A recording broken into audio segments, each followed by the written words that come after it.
Hello friends, আজ আমি নিয়ে চলে এসেছি রাখি স্পেশাল গোলাপ জামুন রেসিপি। তো এই গোলাপ জামুন এতটাই সহজ আর এতটাই সুস্বাদু কি বলবো। আমি বাড়িতে প্রায় বানিয়ে থাকি, আর রাখিতে তো স্পেশালি আমি বানাই, এটা খুব সবার পছন্দ। তো আমি কৃষ্ণা, আর আপনারা দেখছেন Krishna cooking and blogging channel. তো ভিডিওটি প্রথম থেকে শেষ পর্যন্ত দেখতে থাকুন। তো আমি এখানে গ্যাসের মধ্যে একটা কড়াই বসিয়ে দিয়েছি আর নিয়ে নিয়েছি 1 কিলো দুধ। এবার দুধটাকে আমি ভালো করে জাল দিয়ে মেওয়া তৈরি করে নেব। তো ভালো করে জাল দিয়ে ফুটিয়ে ফুটিয়ে কিন্তু করতে হবে। আর আপনাদের হাতে যদি সময় না থাকে বা যদি তৈরি করতে অসুবিধে হয়, দোকান থেকেও মেওয়া কিনে এনে মিষ্টি তৈরি করতে পারেন। আর বাড়িতে কিন্তু অবশ্যই একবার এই মিষ্টি তৈরি করে খাবেন, দেখবেন কতটা স্বাদ। তো আমি জাল দিয়ে দিয়ে দুধটাকে অনেকটাই কমিয়ে নিয়েছি। আমার পুরো দুধ ঘন হয়ে এসেছে, প্রায় মেওয়া আমার তৈরি হয়ে গেছে। এবার মেওয়া তৈরি হয়ে যাওয়ার পর আমি এটাকে আধ ঘন্টার জন্য রেখে দেবো। প্রায় ঠান্ডা হবে, তারপর আমি মিষ্টিটা তৈরি করব। তো আমার মেওয়াটা ঠান্ডা হয়ে গেছে, আমি একটা বাটিতে তুলে নিয়েছি। বাটিতে তুলে নিয়েছি কারণ মেপে মানে চিনি দিয়ে শিরাটা তৈরি করতে সুবিধে হবে, আপনাদেরকে মাপটা ঠিকঠাক দেখাতে পারবো, ওই জন্য আমি বাটিতে তুলে নিয়েছিলাম। তো আমি একটা থালার মধ্যে মেওয়াটা ঢেলে হাতের তালু দিয়ে ভালো করে ডলে ডলে মেওয়াটাকে আমি মেখে নিচ্ছি।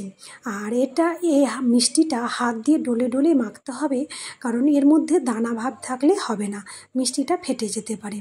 একটু মাখার পর আমি দিয়ে দিলাম অল্প পরিমাণ বেকিং সোডা আর 4টে এলাচ আমি চিনি দিয়ে গুঁড়ো করে রেখেছিলাম, সেই এলাচ গুঁড়ো। এবার আমি ভালো করে মেখে নেব মেওয়াটা। মাখার পর দিয়ে দিব ময়দা। তা আমি এখানে 2 চামচ মতো ময়দা ব্যবহার করছি। 2 চামচ ময়দা দিয়ে ভালো করে মেওয়াটাকে তৈরি করে নেব। তো আপনারা অবশ্যই কিন্তু বাড়িতে এই মিষ্টিটা তৈরি করে খাবেন, আর কেমন লাগলো কমেন্টে জানাবেন। আর যদি এই ভিডিও ভালো লেগে থাকে একটা লাইক করে দেবেন, আর যারা এখনও আমার চ্যানেলটি সাবস্ক্রাইব করেননি চ্যানেলটিকে সাবস্ক্রাইব করে দেবেন। তো আমি ভালো করে হাত দিয়ে ডলে ডলে মেওয়াটা মাখিয়ে নিচ্ছি।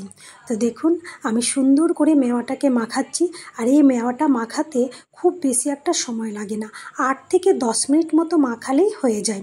আর দেখবেন শেষে হাতে একটা তেলতেলে ভাব চলে আসছে, তখন জানবেন যে হয়ে গেছে, আর প্রায় থালা থেকেও ছেড়ে দেবে। তো আমি মেওয়াটাকে সুন্দর করে হাত দিয়ে ডলে ডলে মেখে নিয়েছি। আর একটা আটার ডো যেমন ঠিক তৈরি হয়, ঠিক সেইভাবে একটা আটার ডো তৈরি করে নিয়েছি। এবার এটা থেকে আমি লেচি কেটে নেব। তো আমি এখান থেকে মিষ্টির দইয়ের জন্য লেচি কেটে নিচ্ছি। তো আমার এখানে 14টা মিষ্টি হবে, 14টা আমি লেচি কেটে নিয়েছি। আপনারা যদি চান তো একটু বড় বড় সাইজও করতে পারেন। আমি খুব বড় সাইজও করিনি আর খুব ছোটও করিনি। আর খুব যদি বড় করি রসে পড়ে তো ডবল হয়ে যাবে, তখন অনেক বড় মিষ্টি হয়ে যাবে। তো এই সাইজটাই ঠিক আছে। তো আপনারা চাইলে ছোট বড় করতে পারেন। তো আমি ওটা রেখে দিলাম, একটা সাদা কাপড় ভিজিয়ে রেখেছিলাম, ভালো করে ঢাকা দিয়ে রেখে দিলাম, নাহলে শুকিয়ে যাবে। এবার এখানে নিয়ে নিয়েছি আমি এখানে একটা তাই দিয়ে দিলাম। ওই যেই বাটিতে মেওয়া নিয়েছিলাম সেই বাটিতে উঁচু করে 1 বাটি চিনি আর 4 চামচ মতো চিনি আর 2 বাটি জল, 4টে এলাচ আর একটু কেশর। এবার ভালো করে আমি চিনির শিরাটাকে ফুটিয়ে নেব।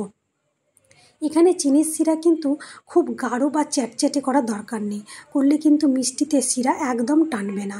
একটা নর্মালি শিরা তৈরি করলেই হবে। দেখবেন হাতে নিয়ে যে হালকা একটু আঠা ভাব আসছে, হালকা একদম, তখনই জানবেন যে শিরা তৈরি হয়ে গেছে। তো আমার শিরা তৈরি হয়ে গেছে, আমি এবার নামিয়ে রেখে দেব। এবার যে লেচিগুলো কেটে রেখেছিলাম সেগুলো আমি এখন মিষ্টির আকার দিয়ে নেব। তো আমি ভালো করে হাত দিয়ে চেপে চেপে একদম গোল গোল করে তৈরি করে নাও। আপনারা যদি অন্য শেপ চান দিতে পারেন, কিন্তু গোলাপ জামুন তাই আমি গোল গোল শেপই দিলাম। তো আমার পুরো মিষ্টি তৈরি হয়ে গেছে, গোল গোল করে আমি শেপটা দিয়ে নিয়েছি। এবার ভেজে নেব। তো আমি কড়াইয়ে বসিয়ে দিয়েছি রিফাইন অয়েল। এবার দিয়ে দিলাম 2 চামচ ঘি। দোকানে কিন্তু ডালডা ব্যবহার করে, আমি কিন্তু ডালডা ব্যবহার করছি না, আমি ঘি দিয়েই ভাজবো। আর ঘি দিলে একটা সেন্ট বেরোয়। আপনারা যদি চান পুরো মিষ্টি ঘি দিয়েই ভাজতে পারেন। তা আমি পুরোটা ঘি দিয়ে সাদা তেলের মধ্যে 2 চামচ ঘি দিয়েছি। আর এটা কিন্তু অল্প হিটে একদম ভাজতে হবে। দেখছেন তো আমার গ্যাস একদম কমানো আছে। আর হাত দিয়ে বা চামচ দিয়ে নাড়তে যাবেন না, বারবার ওই সাঁড়াশি দিয়ে কড়াইটা ধরে একটু ঝিঁকিয়ে ঝিঁকিয়ে দিবেন। দেখবেন আপনা আপনি মিষ্টির বলগুলো গড়ে চড়ে কি সুন্দর লাল হয়ে যাবে। আর শেষের দিকে যখন লাল হয়ে যাবে তখন চামচ দিয়ে আপনারা একটু নাড়তে পারেন, তখন আর ভয় থাকে না ভেঙে যাওয়ার। তো আমার মিষ্টিগুলো তৈরি হয়ে গেছে। এবার একটা একটা করে মিষ্টিগুলোকে আমি শিরার মধ্যে দিয়ে দিলাম। আর শিরার মধ্যে দিয়ে আমি 2 ঘন্টা রেখে দেবো।